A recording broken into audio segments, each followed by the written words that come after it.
As many other places in Lower Asia and Southeast Asia, the streets here come alive when the sun sets. As soon as the sun starts going down, the street becomes vibrant with sight, sound, and sense. These markets are more than just a place to shop, they are a cultural experience, offering a unique blend of street food, artisan craft, and lively entertainment. Each market has its own distinct charm and flavor.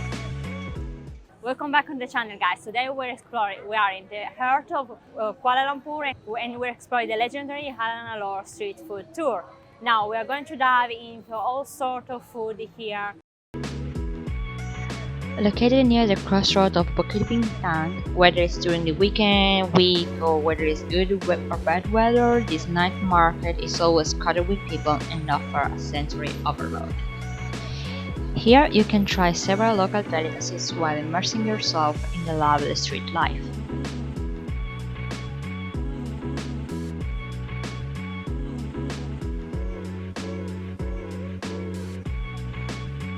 So get ready for an adventure with a lot of dishes to try. So as soon as you step foot inside the street, you'll just get hit by a lot of noises, sound, lights, and it's just a very overwhelming and dizzy vibe of overall, but it just gives the street that kind of peculiar and this is what it gives the street, is peculiar and unique charm overall. This vibrant street is truly a food lover paradise. You can find everything here, from sweet to salty to beverage and to all sorts of delicacies to try. Okay, this is definitely one of the busiest streets that I ever been to. I never been to such a busy street, and so let's try it first. This is like a mutton satay. So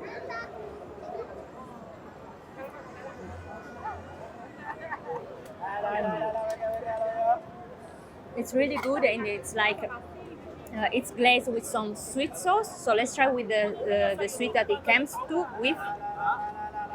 The tender meat paired with the creamy peanut sauce is absolutely divine. Which is like more a peanutty sauce, but it's really good. So this is going to be the first stop for our tour here in Alor Street.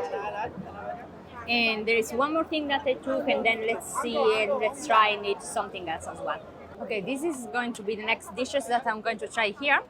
And it's like noodles. Oh, I forgot the name. It's so bad. I mean, this confusion is so actually getting me really dizzy.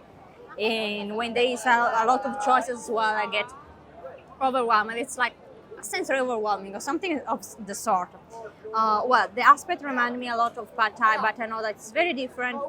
So let's put this chili sauce on top.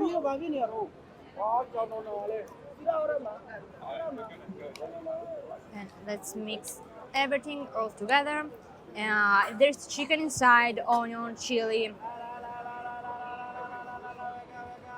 a small lime that you just squeeze on it.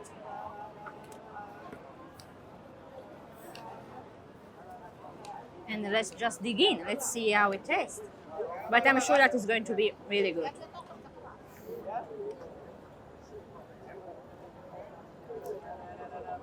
Yeah, it's really good. Not at all as a pad thai, not even the taste. I really like the noodles, they have a kind of a bouncy consistency.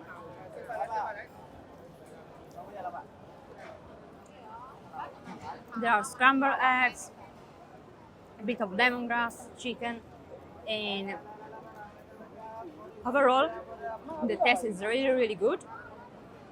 So it was a good choice to come here. Hopefully there is still a bit of space in my stomach to try something else. So let's see what else we can find here. From sizzling meat to grilled seafood to aromatic nasi lemak and exotic food, there's some here to satisfy every craving. Just be sure to arrive hungry and with an empty stomach so that you have all the chance to try all the different samples and as many dishes as possible. And of course, don't be afraid to try something new. Okay guys, that was it for today's video, and just I was hoping to eat a lot more, but you know, it is what it is. I've tried what I wanted to try. I came here mainly for the vibe, as well as for the food, that's for sure. But I'd highly suggest if you come here in Kuala Lumpur to take some time to visit the street because the vibe really give it all. And I just wanted to end with something sweet, and I opted for a bubble, a Thai bubble tea, just because I started feeling a bit nostalgic about Thailand. And I just wanted something to drink, but still something sweet to end a sort of dessert, so to say. So if you enjoyed this video, please don't forget to give it a like, subscribe to the channel, and see you soon.